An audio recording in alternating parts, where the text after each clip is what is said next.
Good morning, everyone. We're going to get started here. We're here today to kind of educate you guys on what we're seeing as an increase in financial crimes in Yonkers. Unfortunately, these people that are targeting victims are targeting the elderly. So what we're trying to do is, instead of reacting to these incidents, we're trying to educate you on how to be proactive about it and spot these incidents before they happen. So this presentation was put together just as more of information for you guys to absorb and maybe you spot it and don't fall for one of the scams. And don't pay attention to the slides that much. What we're going to have is, once we're through with this, we're going to just talk about if you've experienced something like this. I'm going to come around, just be a resource for you. And if you have questions, I will answer them. These scams are running at a frequency that we have not seen prior to this year. They're really on the increase. So we're going to get through it all. But if you have a personal question that you want to ask, we're going to take it towards the end. But with that being said, let's get through this here. So what these scammers are doing is they are calling you usually. You will see it in texts and emails, but they're calling you and they sound very professional. They are salesmen. They know what they're doing. They're going to sound legitimate on the phone. It is not legitimate. They are criminals who just sound very good at what they do. But if Chase Bank or someone from your mortgage or anyone is calling you on the phone and asking for your social security number, asking for your personal information, asking for you to go buy gift cards, it is not legitimate. No law enforcement agency is going to call you up and say, hey, we need you to go out and buy $1,000 worth of gift cards. That's not going to happen. What we've seen, at least in Yonkers, and I know it's a lot more than just us here, but they're pretending to be U.S. Marshals. They're pretending to be the Yonkers Police. They're pretending to be the IRS. If we, as a government agency, is looking for you, we will knock on your door. If we are looking for you, we will come to you. We're not calling you up and saying, we need your banking information. Do not fall for that. If someone is soliciting you on the phone, it should heighten your awareness. So immediately on the phone, do not fall for that. The next part, the main points that I said was, if you feel that you are being solicited by law enforcement, U.S. Marshals, IRS, Yonkers Police, anything, do not fall for it on the phone. Hang up.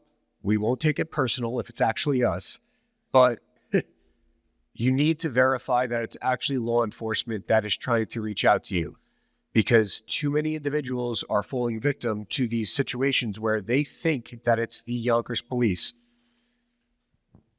A criminal can Google Yonkers officer, Yonkers detective, Yonkers sergeant. My name's Anthony Fico. They can Google my name, and all of a sudden, you take a phone call from Detective Fico, and you call up headquarters, and they say, oh, no, we have a Detective Fico, and you're like, oh, this must be legitimate. And all of a sudden, you're giving me your banking information. I'm not asking for your banking information, ever. I deal in crimes. So just remain vigilant with all of this. That's the phone call. The text messages, whether you have T-Mobile, Verizon, AT&T, whatever it is, sometimes you'll get these text messages that say, oh, this is your monthly bill, and you click the link and it's starting to ask for your information, and you just fill it out because it looks legitimate. It's not. If your carrier, whether it be for your home service, your phone service, whatever it is, if they're trying to get in touch with you, they will. Just like if we're trying to get in touch with you, we will. You have to remain very vigilant when it comes to your personal information over email, text, or the phone. We're not going to do anything like that. So that's just something to keep in mind. We'll get through the whole presentation, but that's unfortunately what we're seeing. Another thing to keep in mind, if you have grandchildren, this happened to my own grandmother.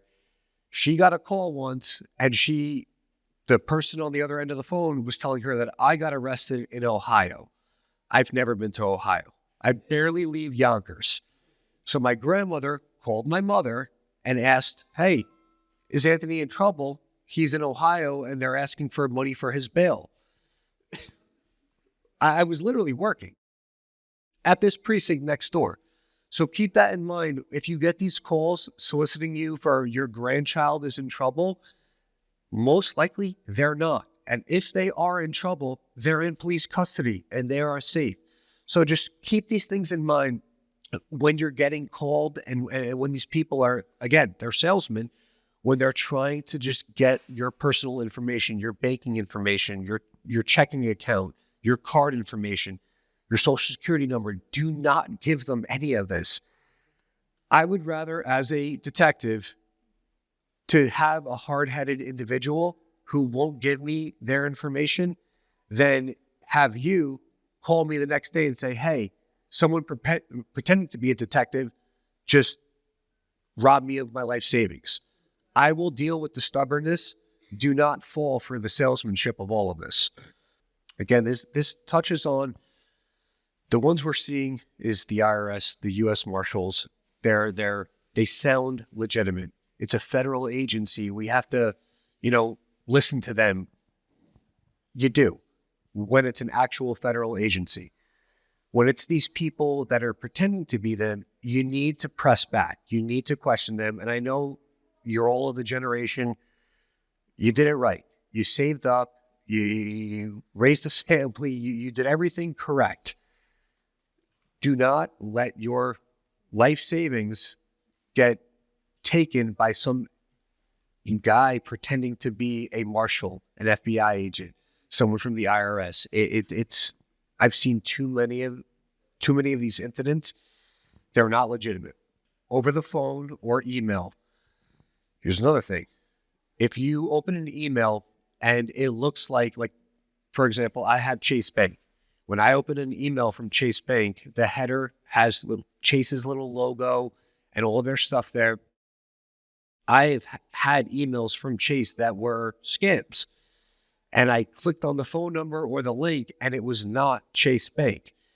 The scammers will take what looks like a normal financial institution. They will take their emails, replicate them, and it will be scam numbers, scam emails.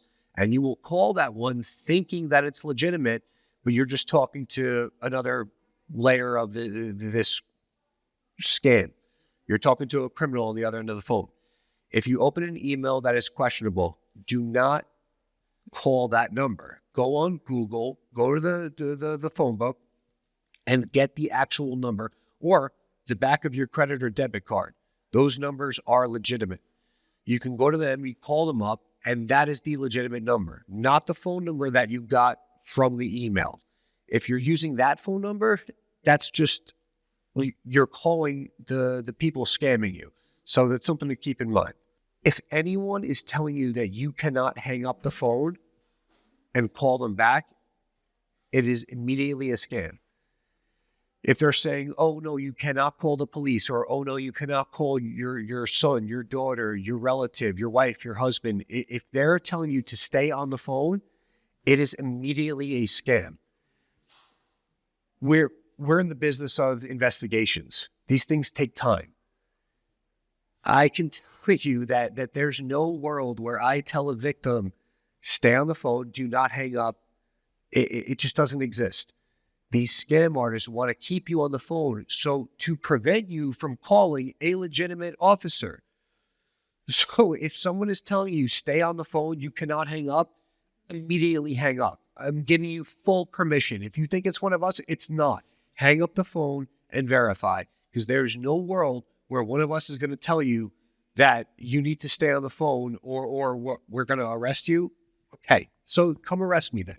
You need to keep these things in mind. And just remain vigilant is what I'm trying to get at. These guys, they are very good at making you think you need to stay on the phone and you need to provide credit card or social security information. It's they've gotten creative over the years. When you go to the ATM, what I always do is if you're tapping or if you're going to insert the card, I give a quick little feel of the area.